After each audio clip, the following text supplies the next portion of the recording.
और समाज को कुछ बातें बतानी है।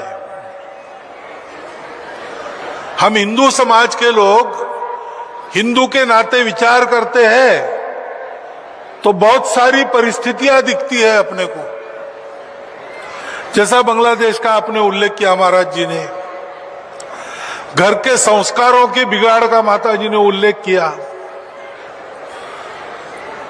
किसी भी क्षेत्र में विचार करें तो कोई ना कोई संकट दिखाई देता है और उसकी चर्चा भी बहुत होती है, लेकिन संकटों की चर्चा करके फायदा तो कुछ नहीं। संकटों का हिसाब किताब ध्यान में आ गया, इतनी चर्चा कर ली तो पर्याप्त है। चर्चा तो उपायों की ज्यादा होनी चाहिए, क्योंकि हम लोगों को जो संकट दिखते हैं आसपास, आपके व्यक्तिगत जीवन के हो या अपने राष्ट्रीय जीवन के हो, उन संकटों का उपाय अपने पास ही है। हम ठीक रहे तो किसी संकट की ये औकात नहीं है कि हमको ली जाए। इतनी चेतना शक्ति प्रत्येक मनुष्य में है, इतनी चेतना शक्ति हिंदू समाज में है। एक खरगोश सोया था जंगल में,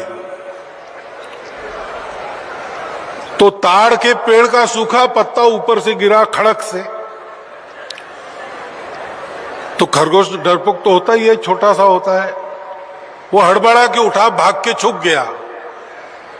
थोड़ी मुंडी बाहर निकाल के देखता है तो कुछ नहीं, एक सूखा पत्ता खड़का।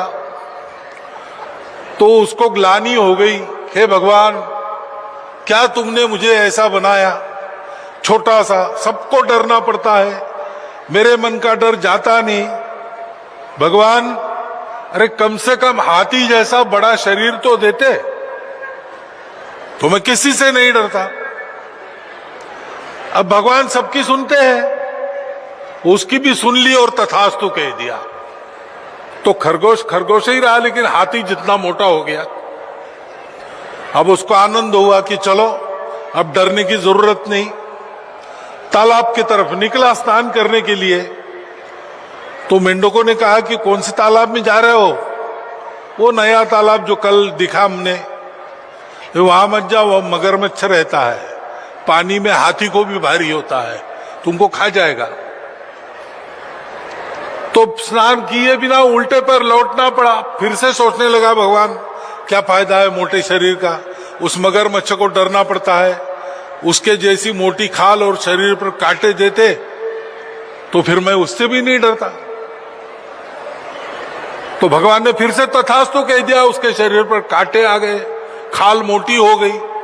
अब उसको लगा कि डरने की कोई बात नहीं है। बाहर निकला तो देखा सब जंगल के जानवर भाग रहे,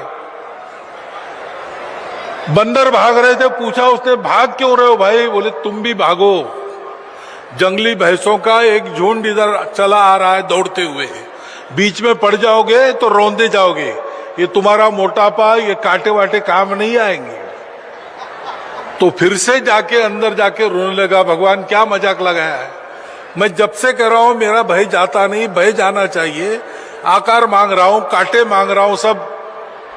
तो भगवान ने कहा उसको कि अरे मूर्ख, तुझको अगर भय भगाना है तो ये मोटी खाल और कांटे क्यों चाहिए?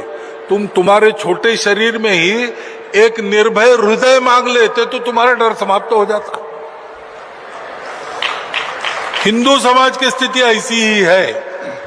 समस्या तो है, लेकिन उपाय अपने हाथ में है भाई। रामबाण उपाय अपने हाथ में। देखो अपना देश कितना पुराना है,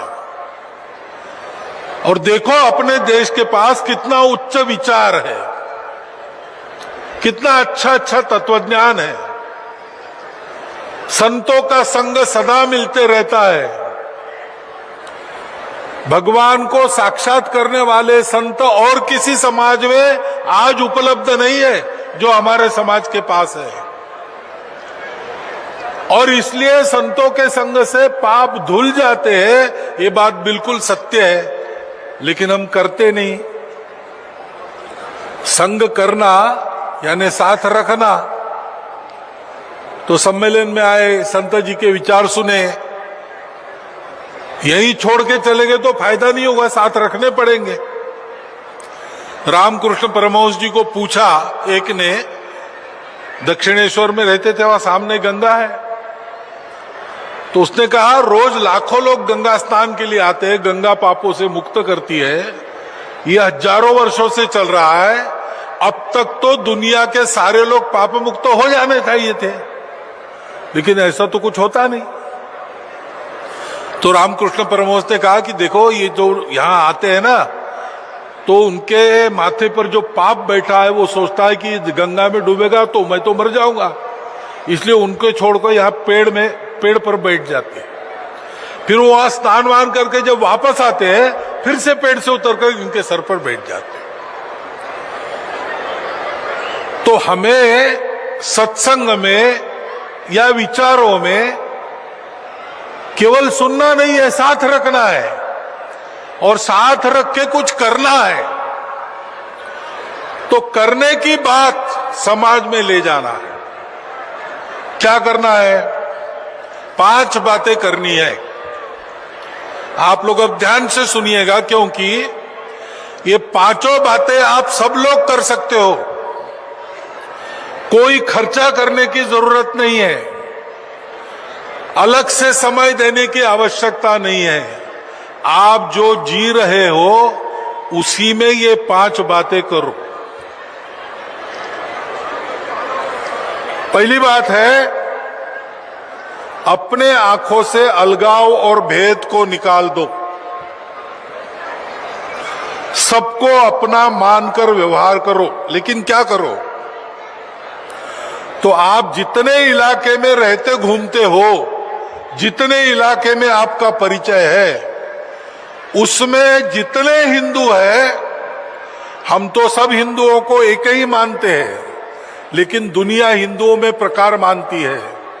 जो महाराज जी ने कहा कि जात पात भाषा प्रांत पंथ, दुनिया जितने प्रकार की मानती है, उसमें उन सब में मेरे अपने दोस्त होने चाहिए, और हमारे घर के मित्र घर उन सब लोगों में होने चाहिए। नित्य आना जाना, उठना बैठना, खाना पीना, सुख दुख में सहभाग, जैसे मित्रों का आपस में होता है, मित्र कुटुंबों का आपस